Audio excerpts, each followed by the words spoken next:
we ever had in World SBK.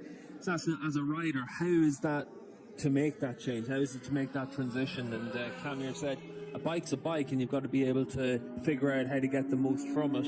Obviously learning the Pirellis is going to be a bit of a struggle for them, but that's going to be the big task. And what we've seen from the likes of we got a crash there, and it looks like it's Oliver Koenig that's gone down. Making his debut this weekend in World SBK, Koenig, with just over 30 minutes remaining in free practice 1. It is Koenig who has gone down just on the exit of the one of the chicanes by the looks of things. Yeah, you can see Oliver there. He's in what looks like Cresson's leathers, but certainly it is Oliver that's gone down. He does actually have some superbike experience. He raced in the Endurance World Championship at Boston, the season closing round this year, and actually was pretty competitive on it. But you can see there, just gets a bit of a kick from the bike there as it comes to a hold. That's through turn 3, so right at the start of the lap, that little bit of a flip-flop. Yes, so we were quite rightly cautious there, trying to ascertain whether the number and the...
I suppose, as far as next season is the number 2 riders, as it were, of a couple of those main teams, the likes of Michael Rubinaldi, who has an opportunity now in the shadow of Scott Redding next season. He's got time under his belt on that machinery just as much as Alvaro Bautista, and Andrea Locatelli, who's been one of the revelations of 2021, certainly from sort of rounds 4 or 5 onwards, whether he can benefit from having a potential world champion alongside him for next season.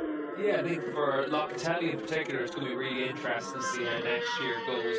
He's 5th in the championship this year. He's been a rider that's made such big steps forward since he came to the World SBK paddock. If you think back to when he jumped on a Supersport bike in Phillip Island last year, there was a sense that he had just washed out of the Grand Prix paddock, hadn't lived up to the expectations that people had for him whenever he was coming in as a Moto 3 rider.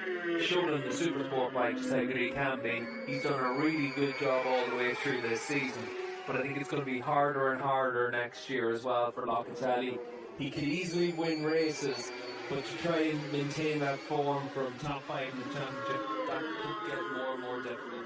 Yes, and we talked early almost about next season, but it won't be long until we are thinking about 2022. Ducati planning to get straight at it, and we're not far away from the first more formal test with multiple teams involved either. Yeah, Ducati testing Thursday and Friday and Jerez next week, so the team and the riders jump straight on a plane, get to southern Spain, and get to work. And then for most of the rest of the grid, it's the 15th of December that they're looking to get themselves out on track.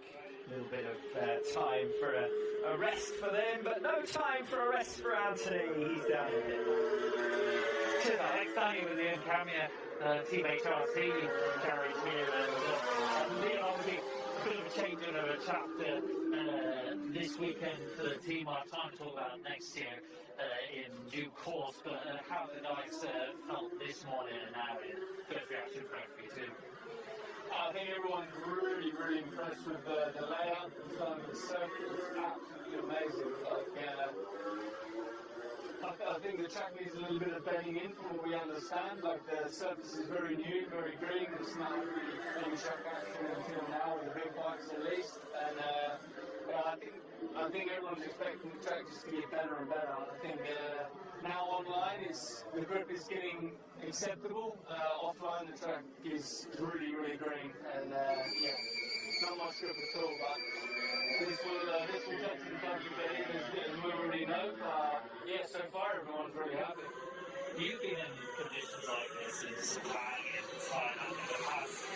How do you survive this sort of conditions out there? 60 degrees temperature, soaring through the I think it's just accept it for what it is, you know. You normally have a reference of how tyres are working on the circuit. You have to reset completely, understand the conditions are what they are, and just try and ride to what your feeling is, to what you feel you can do on the bike at the time. So it's quite difficult, you know. You have to really reset your brain and understand the track is different. It is what it is that day. And everyone will be in the same position now. Everyone will be trying to do as many laps as they can this session to get a feel for it and understand where they are. Best of luck again. Thank you. Cheers. Anthony made a brief allusion there to the changing of the guard, as it were, at Team HRC, and of course that's a reference to the change of riding order from the two veterans, Alvaro Bautista and Leon Haslam, currently riding within that factory outfit, to a new look duo from the Grand Prix paddock, Vika Lecuona and Hafiz Shireen, who will be joining World SBK from 2022 onwards. In the meanwhile, back to free